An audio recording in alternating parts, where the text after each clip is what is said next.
Hey, this is Tim Ripper Owens. This is Michaela from Catechus. I'm Greg Browning from Crimson Shadows. This is Heather Michelle from Grave Shadow. Hi everyone, this is Fernando from Moonspell, and you're listening to the Great Metal Debate podcast. Rock on.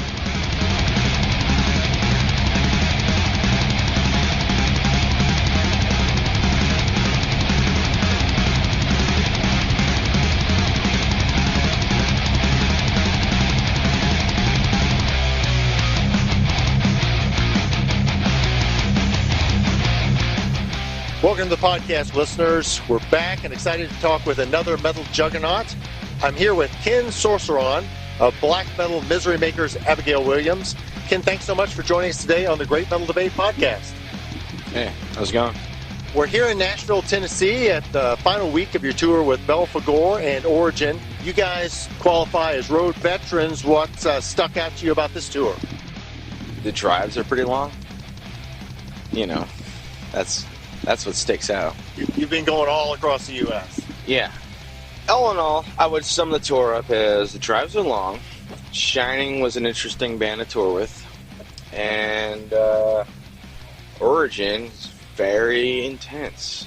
So, yeah. We talked with Jason about Shining. That was an interesting conversation. Was it? Yeah, well, yeah. They're interesting. Yeah. Interesting. Are you guys generally playing in markets that Abigail Williams has already been to before, or are you seeing some new cities? No, I don't think there's any new cities left. On this tour, we definitely didn't play any new cities. We've toured extensively, and as far as like black metal bands especially go in the States, I'd say we've played more places than anyone. And I'm not just saying that.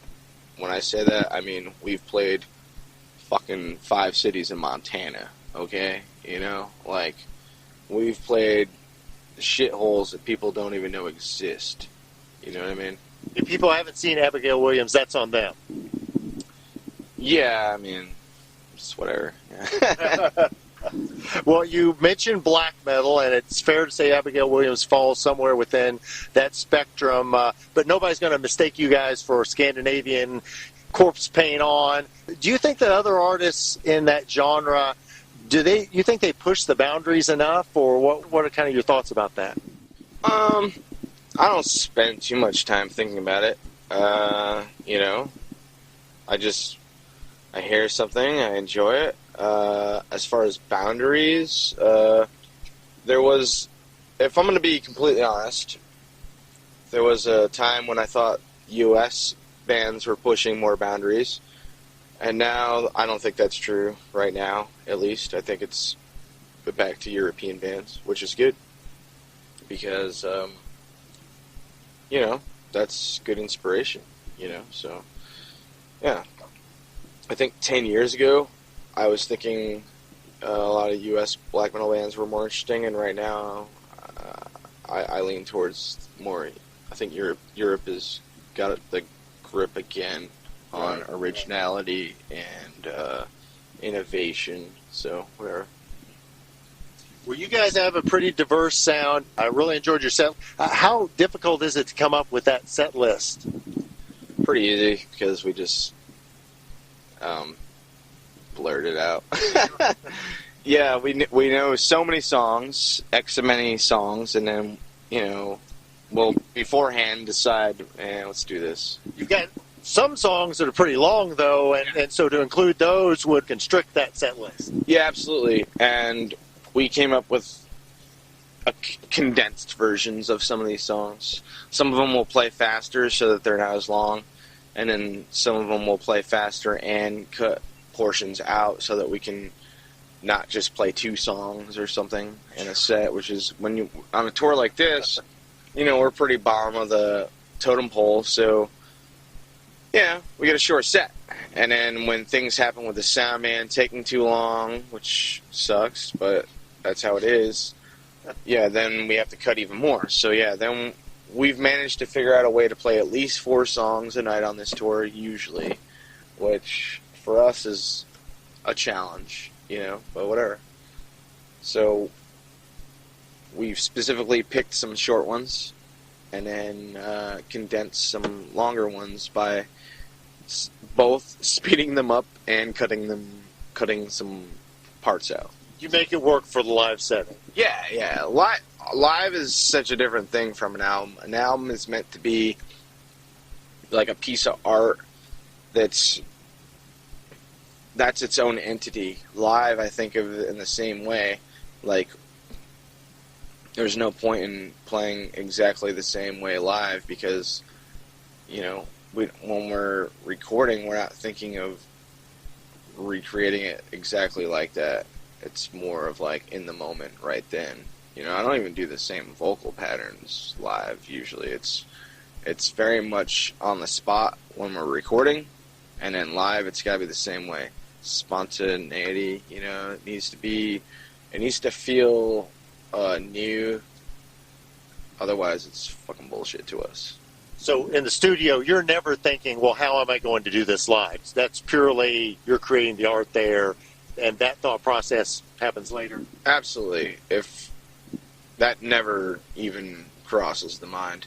So when it comes to live, I know we're going to be able to do something. Even if there's too many guitar parts right there, it's like we're going to come up with something that's going to be equally like fitting, in its own way. The energy will be there, but it's not going to be exactly the same, So they're two different things, Do you have a lot of fans who trade in bootlegs? Is that something that you've got a fan base that recognizes the uniqueness of your live performance? That happens. I'd say we're the biggest bootleggers. I won't go too far into that, but we if anyone's bootlegging anything, it's us. Trust me. Speaking of the art, the albums, your most recent album, The Accuser, was released back in October of last year. With a year's hindsight and the opportunity to play those songs live, how do you look back and think about that album? Well, I haven't really thought about it. I'm thinking about the next album. So, really, I remember feeling pleased with that album. I'm probably still pleased with that album. And I'm looking into... I'm already thinking, like, what are we doing next? Do you go back and listen to old albums, to old material, or once you've completed that, is that not something that you want to even think about hearing? Actually, yeah. Sometimes I do. The other day, like maybe, I don't even know, a couple nights ago, I listened to In the Absence of Light almost all the way through. And I just wanted to, we were on a drive. I think I might have been driving it. Was I driving? Fuck you, I was driving. Because everyone was sleeping, and I was like, I can listen to this and not offend anyone. So I put it on, and I was like, yeah, it's a cool album. Yeah, I like to reflect back once in a while. We did, earlier in the year, we did In the Shadow of a Thousand Suns tour where we played just songs off that and, like, a little bit off Legend or whatever. And it was interesting, go back and reflect a little bit. I've always said I'm not a big fan of doing that, but we did it, I became interested again in trying those songs live. All in all, it was a good learning experience because I realized, like, I'm right, looking backwards isn't anything I'm too interested in. We played those songs. At the end of the tour, I was very much like, well, I'd be very happy to never play those songs again.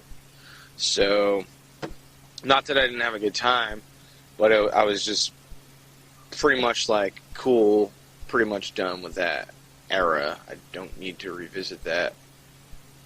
So, for us, it's always like looking into the future. Abigail Williams is a band that people don't understand that we're experimenting with different sounds album to album. We don't really care about what anyone thinks in the sense of we're not trying to please fans. We're trying to please ourselves.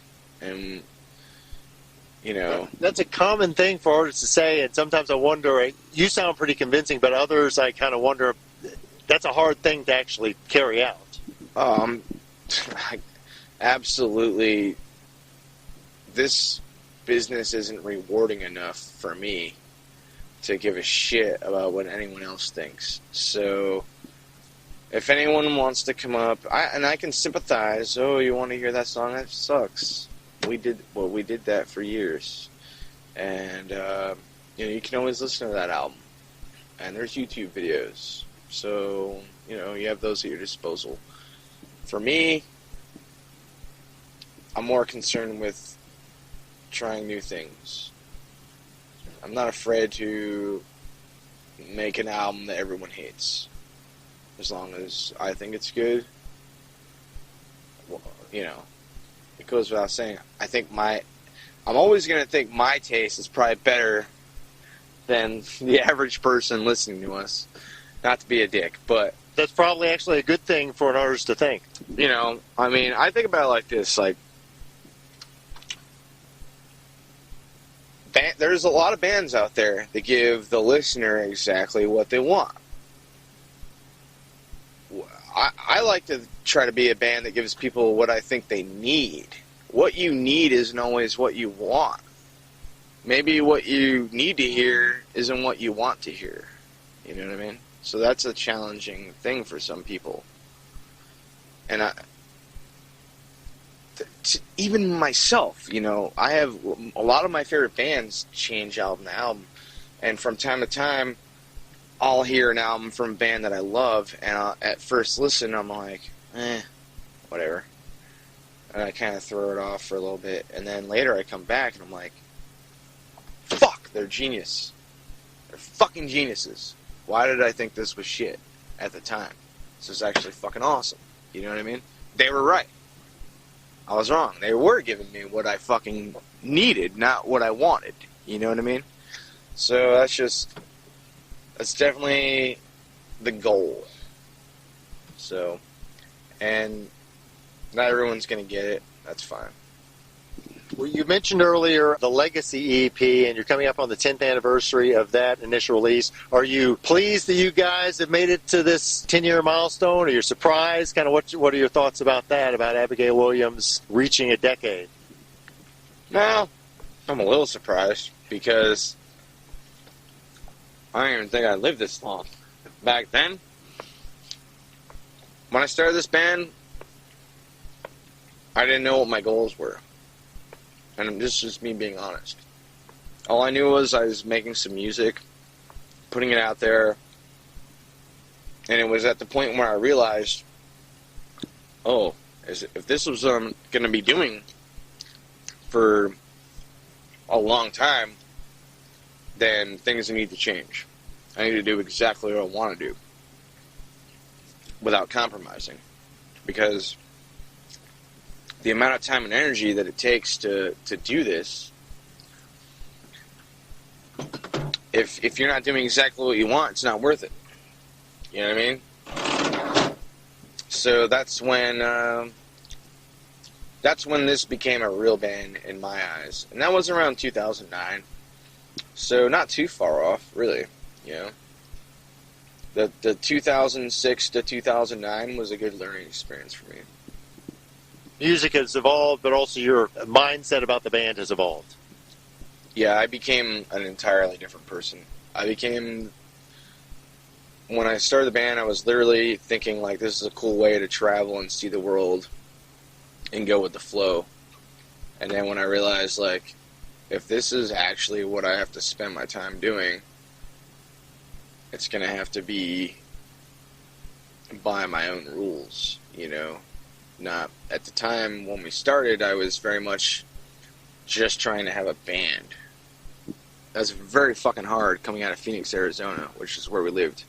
There wasn't a whole lot of musicians at the time worth even playing with, and then the ones that I could find that were excellent, by the way, well, I would have to at least, like, play something that they wanted to play. Otherwise, why would they even want to play with me? So, you know, after that, you become privy to musicians across the country. You know, I already put out, like, an album and had done a bunch of tours, and I've met so many people along the way. Then I start tapping into people that get what I want to do and actually want to do. And that's when Abigail Willaims changed. The change started to happen. You know what I mean? So, you know, it might not make sense to the outsider without knowing all that, I guess. That makes sense. I mean, it took kind of broadening horizons to find some folks who really could buy into the project. Absolutely, because I was writing a lot of the same sort of things that I would do now back then, and people in my immediate group of musicians didn't get it, which is fine, you know. So I've played in a lot of different bands, you know, outside of Abigail Willaims. You know, I've played in Aborted, Lord Mantis, did this other band called Bro Joey, which was like southern metal stuff. I've done industrial music. I have a whole host of other things I'm doing right now. I'm singing for the Faceless, you know what I mean?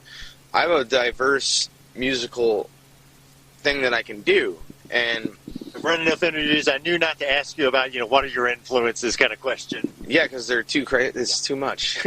But, you know, I can't expect that out of everyone, you know, so it's hard to keep people on the same page sometimes in this band, because if you see, like, a lineup change, it's not like hard feelings. It's more like, yeah, we had our thing and it was good, and I fucking love that person, care about them, and I even probably hooked them up to be in the next band that they got in. You know what I mean? It's never, like, really, like, a bad thing when I get more members. It's more like, on an artistic level, like, this is what's best for right now, you know? So, you know, the funny thing about with this band is that's gone over the heads of a lot of people. They don't understand. People will see stylistic changes over albums as, like, trying to appeal to people, but it couldn't be further from the truth, you know? Our first album sold 25,000 copies, which, coming from a label like Candlelight at the time, is a lot for a band's first album. You know, we never sold close to that on any album after that. You know, if I wanted to fucking appease people and try to do what I thought was going to be popular, I would have done that. You know what I mean? So, you know, that's actually silly when I hear that, because I'm the one looking at the fucking statements that come in my email twice a year, and I see the sales, and I'm like, yeah, okay, you know? And, you know, they're not the ones getting disappointing emails from the label when you turn in an album, and they're like, what the fuck is this? And you're like, it's the new album. You know? I like it. So, fuck you. You know? That's basically how it's been every time we turn in an album. So. Yeah, and yet you've been with Candlelight pretty much the whole way. Yeah, we're done now. Yeah. That was our last album we had to turn in. Yeah. So, looking into new possibilities, or we might just self-release, which is a viable option these days. Absolutely. A lot of bands are starting to do that, yeah. You know, we have distribution. We already print our own merchandise. We already have gotten into CD duplication for other reasons. Yeah, we're on top of it, but we're not ruling out. I don't think labels are worthless yet. You know, like there's some good people working at some of these places that believe in some of the bands that they're working with and can still help out. I don't think it's. I still like to think of that as a thing that is useful. Useful, but not the be-all, end-all, or the ultimate goal. Absolutely not. It just depends on the situation and who you're working with in the band. So, Well, wrapping up with you, after this current tour through the U.S. with Belphegor is complete, what's the plans for the remainder of 2016? oh man. After this, I gotta go home, working on, I have 4 albums to complete by the end of the year, personally. Doing the vocals on the new Faceless record, doing another Abigail record, hopefully by the end of the year, doing guitars on an album for a band called Chrome Waves, which is like a pretty cool project. And then I have another band that I started called The Accuser, which I also have to, it's nearly done. I have to finish that. So, like, it's the last part of the year, but yeah, pretty filled up for the rest of the year. And then we also have a small tour in November that we're doing with Wolfhammer. So, pretty busy. A lot of irons on the fire. Yeah. Well, you kind of warned me about this, so yeah, our typical last question is about how fans can support the band, and obviously with some changes and maybe some new thoughts in your head about how fans can do that. Tell us how fans can support the band by buying music and merchandise from Abigail Williams.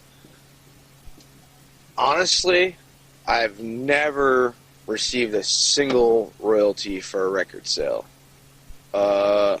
So that's a weird question.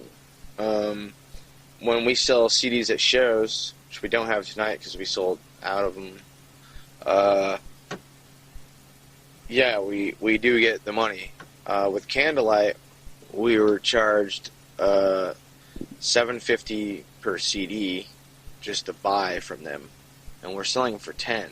So that means we only make $2.50 off a CD when we're the ones out here, busting our ass to sell them. So we thought that was a pretty bad deal, so we just stopped buying them from them. So, I always say buy shirts and download the fucking music, and I'm only saying that because I don't think we've had a good deal. The merch really supports you guys more than the music. Yeah, it really does. And that's not to say that selling records isn't important, because I think it is. Selling records is what gets us on these tours. It's just unfortunately like that doesn't translate directly, to profits for us. But people look at that, they're like, well, how many records have you sold? And we're like, well, given that our label doesn't give 2 shits about a release, actually not too bad. Check it out. Here's the numbers, And then, that's how we'll get on tours like this. But, in the future, I'm hoping I can say, hey, buy our album. It'll be good for everybody. I'm looking forward to that day. It's just 10 years in, nothing. So I'm still going to encourage people to buy your album. Hopefully you'll see something from it, and definitely in the future if you guys are self-releasing. And it sounds like the best thing that fans can do is come out to a show, see you guys live. This is a fun band. They'll want to meet folks at the merch table afterwards, so buy that merch, talk to them, come out and see the show, support live metal. Ken, I so appreciate you taking the time. yeah, thanks for having me. Appreciate it.